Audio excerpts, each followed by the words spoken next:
aquí contentos de que vamos a tener un panelzazo. La identidad digital es el cimiento de toda la economía digital. Y sin ella, pues, no hay onboarding, no hay crédito, no hay inclusión financiera y sí hay fraude. Entonces, como muy bien enseñó Marcial de Boston Consulting Group hace 2 paneles, en otros territorios del mundo ya la identidad digital está en otra etapa y estas economías pues han permitido mucho mayor desarrollo y se han transformado totalmente. Entonces quería presentar pues aquí al equipo de panelistas estrellas que tenemos hoy. Pues tenemos a Rafael Luque de Verif, Rodrigo Vilariño de Fraudio y Cindy Arribillaga de Arias Law. Entonces, no sé si nos pueden contar un poquito qué hacen ustedes, muchachos, en cada una de las empresas. Con gusto, Fede. Pues un gusto estar acá también con todos ustedes. Pues desde Arias, la verdad es de que mucho lo que hacemos es asesorar a empresas, sobre todo extranjeras que están invirtiendo en el país. Y creo que hoy en día mucho lo que estamos haciendo es ayudarlos precisamente a asesorarlos en temas entre la atención que pueda haber en el crecimiento que ellos quieren tener en el país y también el cumplimiento regulatorio que lleva eso a la mano. Y esto incluye empresas, pues por supuesto, fintechs, financieras e internacionales invirtiendo en el país. Gracias, Cindy. De mi lado, primero decirles que estoy muy contento de estar en Guatemala. Venía desde Uruguay, gané 10 grados de calor, así que estoy muy contento ya de estar en la ciudad. Desde Fraudio somos una plataforma con headquarter en Holanda, que lo que hacemos es protección, detección de fraude y cumplimiento desde un punto de vista transaccional. Monitoreamos millones de transacciones alrededor del mundo y nos focalizamos exclusivamente en proveedores de pago desde el punto de vista de la adquirencia y desde el punto de vista de la emisión. Trabajamos con procesadores, adquirentes, agregadores, con emisores y wallets. Ese es nuestro mundo y contentísimos de poder apoyar en este panel que me parece que toca varias de las puntas en fraude y identidad. Gracias, Rodri. Hola a todos, Rafael Luque, yo vengo con Verif, una empresa de Europa, de Estonia, que llevamos más de 10 años en el mercado apoyando en onboarding digital, verificación de documento, biometría, KYC, y nos encargamos justamente de aumentar la conversión, sobre todo el sector fintech en Latinoamérica, y prevenir el fraude justamente con suplantaciones, deepfakes o cualquier otro tipo de técnicas que existen hoy en día para esto. Entonces, primera vez en Guatemala, feliz de estar acá y bueno. Pues bienvenidos, definitivamente que un gustazo de poder compartir con ustedes este panel. Creo que tenemos poco tiempo y queremos poderle dar el mayor valor a todos los que están presentes. Entonces voy a arrancar con una pregunta a cada uno un poco específica dentro de su área de expertise. Así que vamos a arrancar con usted, Cindy, primero. ¿Cómo está el marco regulatorio de identidad digital en Guatemala y la región? ¿Y dónde estamos rezagados frente a estándares como eIDAs o las normas de México y Brasil? Muchas gracias, Fede. Pues la verdad que en Guatemala, digamos, sí te podría decir que estamos un poco, no es un mercado tan maduro como puede ser, como mencionabas, México o Brasil, que es como el benchmark de Latinoamérica, y tampoco pues con programas ya un poquito más incluso regionales, como lo que podría ser el eIDAS en la Unión Europea. Pero la verdad es de que lo que yo creo es que estamos tratando de trabajar en nuevas iniciativas, pero mucho tiene que ser un enfoque más en buscar la interoperabilidad, cómo funcionan estos mercados, en algo que ya mezcle un poco más cómo funciona la tecnología con la innovación y los servicios financieros y cómo podemos ayudarnos con herramientas como, por ejemplo, de tener temas más claros sobre identidad digital, sobre cómo funcionan, que son como marcos como lo del eIDAS. O sea, ¿qué es lo que busca esto? Es un reglamento de la Unión Europea que lo que busca es tener un marco que dé ciertos estándares y eso ayuda a que incluso puedan ser aplicables para transacciones que se hacen dentro de la región. Y la verdad es que ya hoy en día la conversación global se ha estado moviendo mucho porque temas como Gafi ya nos está diciendo, miren, si ustedes tienen criterios de identidad digital bien diseñados, nos pueden ayudar incluso a tener mejores controles y a disminuir temas como fraude, por ejemplo. Entonces, creo yo que estamos todavía verdes un poco en ese tema, pero creo que se está trabajando un poquito más ya como más enfoque sobre el manejo de datos y poder mover este temas como de identidad digital. Gracias, Cindy. Pues creo que hay mucha oportunidad para poder ir creciendo y poder abordar esto de frente. Rafael, desde Verif, ¿qué tan maduro está Latinoamérica en verificación de identidad comparado con otras regiones y qué patrones se ven en Guatemala? Bueno, lo que hemos visto en los últimos años ha sido que en Latinoamérica se ha venido una mayor adopción versus otros mercados de conexiones en cada país gubernamentales con temas biométricos, que al fin y al cabo es tal vez el estándar de seguridad número 1 que existe hoy. En mercados como Europa y Asia, como bien mencionaba Cindy, están un poco, digamos, en otros estados ya, en otro nivel. Sin embargo, Latinoamérica está en un punto de inflexión acelerado. Vemos cada vez, por ejemplo, si hablamos de Latinoamérica, como en México ya está el INE biométrico, que es la conexión directa para comparar el rostro de la persona con el ente gubernamental. Asimismo está pasando en Brasil con el CPF, así está pasando en Argentina con el RENAPER. Y en otros países en las conexiones ya de datos. Entonces, sí hay una, digamos, buena aceleración del mercado en Latinoamérica.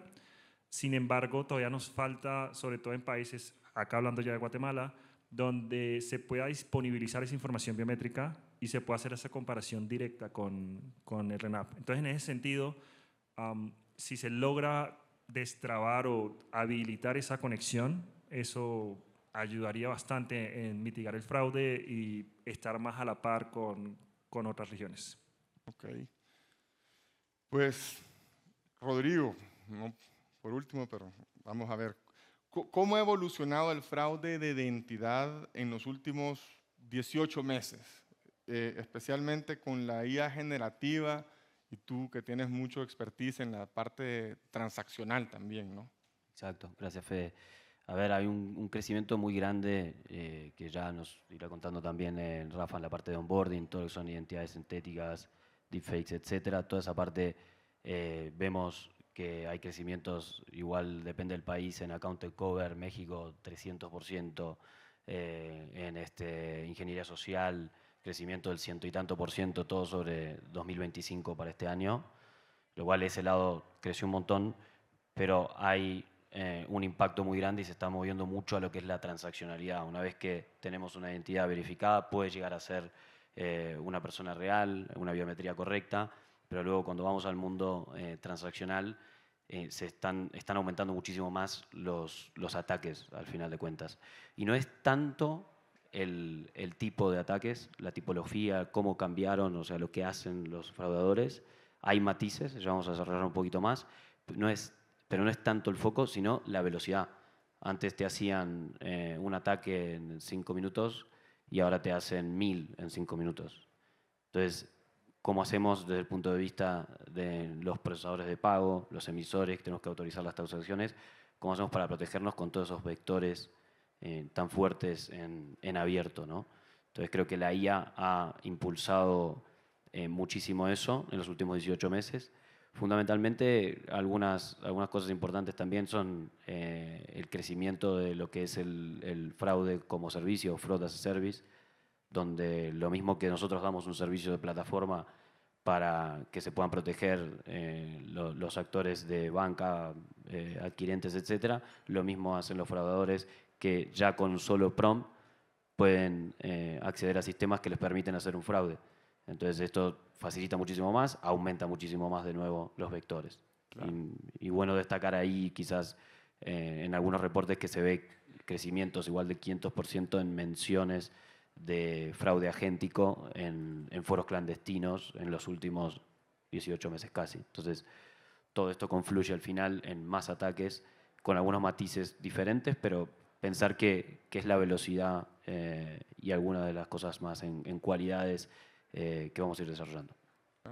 No, la verdad que a mí me pareció una locura, pues, cuando en reportes que podíamos ver, sí salía que el 2025 tuvo 1000% de crecimiento en fraude versus al 2024.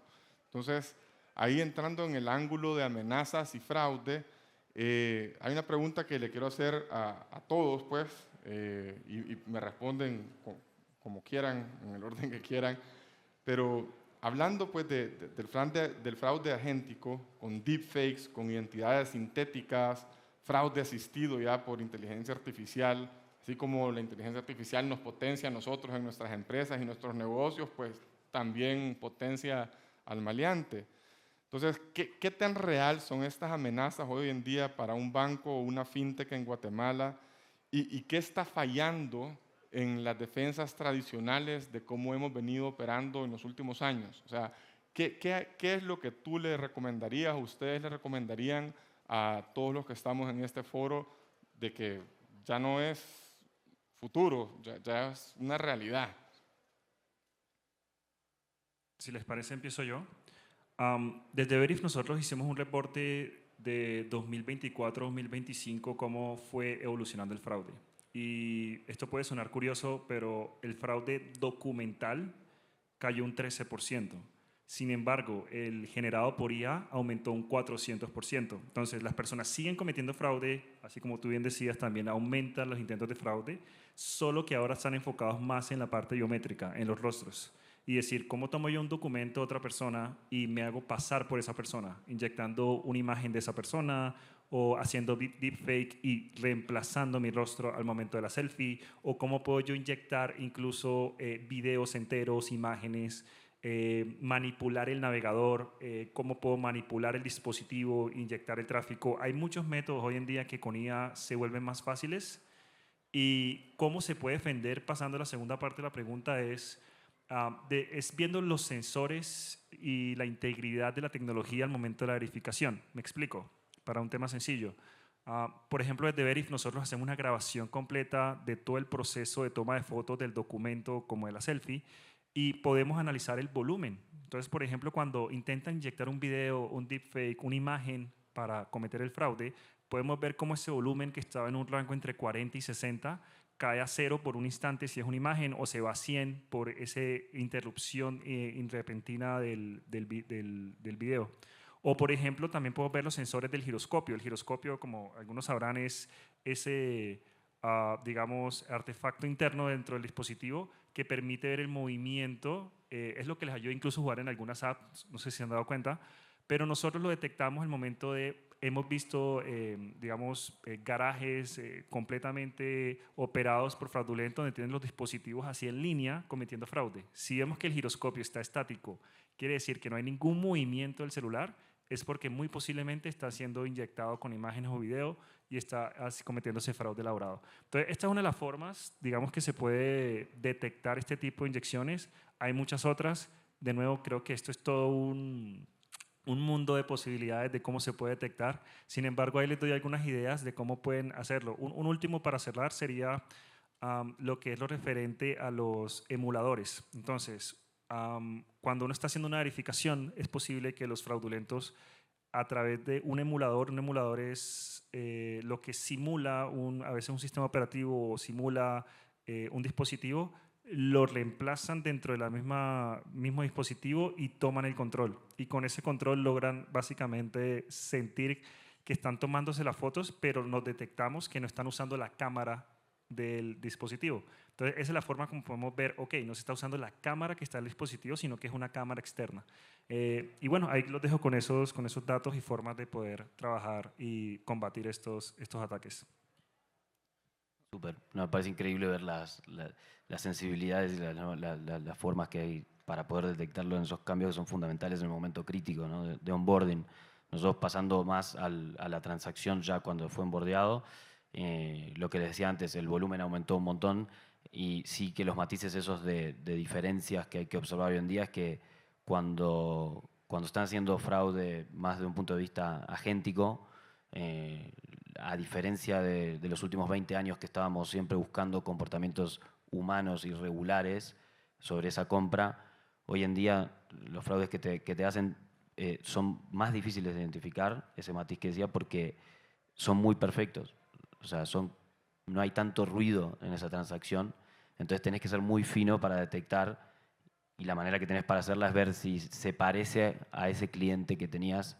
Entonces ahí juega mucho el efecto red que puedes conseguir. O sea, saber cómo ese cliente se comporta en otras redes, poder compartir entre sistemas cómo ese cliente está comportando, cómo ese código de comercio, si es un comercio, cómo ese device se comporta. Porque, de nuevo, con la inteligencia artificial es muy fácil de generar poco ruido, y a veces eso, es buscar la señal correcta, que sería contraintuitivo. Es tan perfecto que probablemente pueda ser un fraude. ¿Cómo nos damos cuenta de eso? A veces el paralelismo me parece cuando vemos, y esto es un poco para ilustrarlo, cuando vemos esos posts de LinkedIn de algún colega que están perfectamente escritos, y decimos, no, esto debe ser IA, no puede ser. Ya lo conozco, él no escribe así nunca. Esto no puede estar pasando. Entonces es un poco la misma idea, intentar pegarle esa perfección cuando antes buscábamos el error, de cierta manera. Así que eso de mi lado, y creo que es algo que tienen que mirar mucho las instituciones. Claro, ¿no? Y es que hoy ya no, o sea, hay tanto tipo de fraude y ya no solamente, inclusive pues te crean perfiles utilizando información fragmentada de otras personas que sí es real, entonces pasa algún filtro, pasa otro, y más allá ya no solo es el perfil, ya también es el comportamiento, donde ya te están generando comportamientos falsos.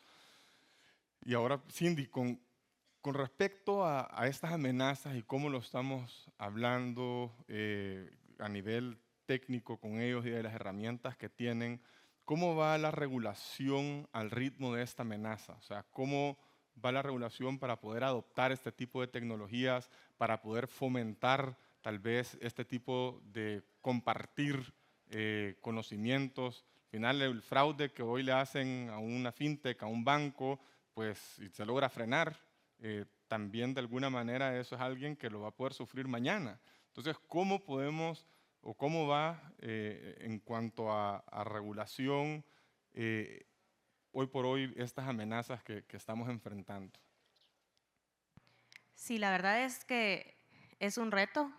El tema es que la legislación, como lo has dicho, o sea, esto ha crecido muchísimo en los últimos meses, o sea, cada día pasa algo y no podemos decir que entonces la tecnología y por lo tanto estos casos como de fraude van a poder ir al mismo nivel que la legislación.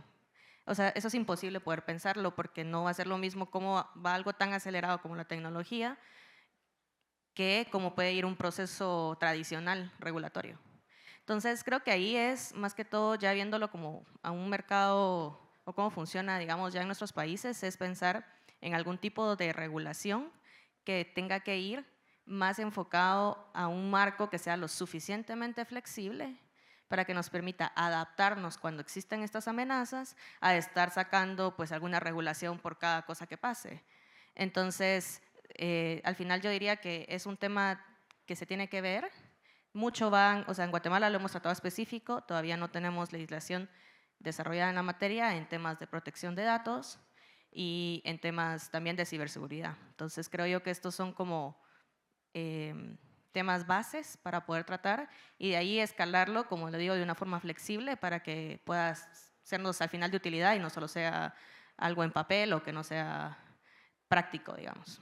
Claro, pues ya se nos acabó el tiempo del panel, pero más allá de cumplir con la regulación, en poder identificar bien a las personas, mitigar el fraude, poder identificar patrones de comportamiento a través del monitoreo, obviamente yo creo que eso es la base hacia el futuro. Entonces, creo que tener muy buena tecnología que nos permita identificar, prevenir, monitorear y poder en algún momento llegar a la colaboración, eso es lo que nos va a poder mantener, tener un sistema totalmente robusto. Entonces, en una mirada hacia el futuro, Si ustedes pudieran cambiar una cosa en Guatemala o en la región en los próximos 24 meses para poder acelerar la adopción de la identidad digital, ¿qué sería y por qué? Y se los pido que sea rápido porque tenemos poco tiempo. Vale, yo voy de mi lado. Dos cosas en puntual. Una, desde el punto de vista de la adopción de tecnología, creo que tienen que ser proactivos. Por ejemplo, se viene el comercio agéntico, en Estados Unidos ya está funcionando, es un poco hype de más por ahora para los volúmenes que se están traccionando, pero se viene. Entonces, desde el punto de vista de lo que concierne a nosotros, que es muy enfocado en la parte de pagos, diría ser proactivos los proveedores de pagos para pensar en la implementación de los protocolos que ya lanzaron Visa, Master, Amex, en lo que es verificación de los agentes que están transaccionando en nombre de los clientes, verificación de la intención y criptografía de esa intención, y finalmente Amex ya lanzó un protocolo sobre cómo va a ser la responsabilidad, los chargebacks. Entonces yo diría que los proveedores de pagos se focalicen muchísimo en esa responsabilidad. Y segunda parte, colaboración entre la banca, lo que hablé antes del contexto, perdón, lo que hablé antes de tener un matiz del nuevo fraude que es difícil de identificar señales, y cuanto más colaboramos entre los diferentes actores contra las redes que provocan fraude, mejor va a ser. Entonces, actuar desde forma de red, poder compartir señales entre los diferentes bancos, proveedores de pago. Se han hecho proyectos ya, por ejemplo, en Argentina, se ha hecho con Santander, con Galicia, con Naranja X, y se ha bajado muchísimo el nivel de cuentas mula en el año pasado por trabajar en conjunto, compartir señales. Entonces, compartir señales entre la banca y ser proactivos en implementar los protocolos de Agentic Commerce que se vienen. Gracias. Sí. Bueno, yo también dos puntos muy rápidos. Uno, y de cara a este último punto que mencionaba Rodri, es lo que nosotros llamamos la interconexión de fraudulentos. Entonces, una vez sabemos que hay una persona que ya intentó cometer fraude en una fintech o en una banca acá en Guatemala, poder, de cierta manera, anonimizando los datos claramente y con todos los elementos de seguridad, poder prevenir ese fraude que se repita en otro lado. Por ejemplo, acá en Guatemala trabajamos con fintechs que sobre todo dan préstamos a cliente final para compras celulares, Credigo, Credilla, Llevo App.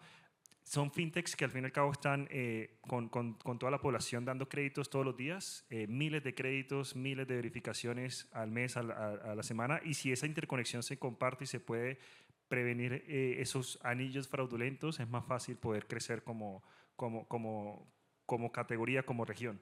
Y un segundo punto muy rápido es, de cara a lo que mencionaba al inicio, es poder disponibilizar estos biométricos que ya cuenta el gobierno, de forma segura también, de forma, digamos, eficiente, como lo hacen otras regiones ya, como lo hacen otros países, como decía Argentina, Brasil, México. En Colombia, por ejemplo, se está tratando, se tuvo 2 años por temas de regulación, ya está la tecnología, ya está todo listo, pero no lo han habilitado por un tema netamente de ley. Entonces, acá yo creo que si no se comete el mismo error que se cometió en Colombia, podrían estar dando pasos agigantados.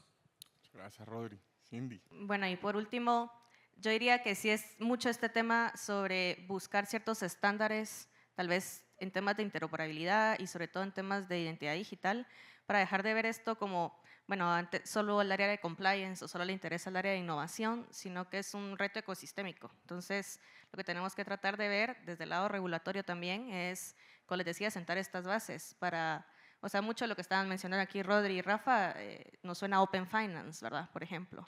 Y esto, pues para nosotros poder tenerlo, necesitamos hablar de protección de datos y tener una regulación flexible y clara y sobre todo con un ambiente colaborativo en el ecosistema. Muchas gracias. Pues muchísimas gracias a todos por habernos escuchado y poder compartir con nosotros. Definitivamente la identidad digital pues es la base, como había mencionado al principio, para que podamos crecer y que podamos siempre seguir manteniendo una mayor inclusión financiera, poder empoderar a nuestra población y obviamente que nuestras empresas, nuestros depósitos, ahorrantes e inversiones puedan crecer de una manera sostenible y sin fraude. Así que muchísimas gracias, les agradezco a todos Gracias, chicos. por compartir. Gracias. Todos. Gracias.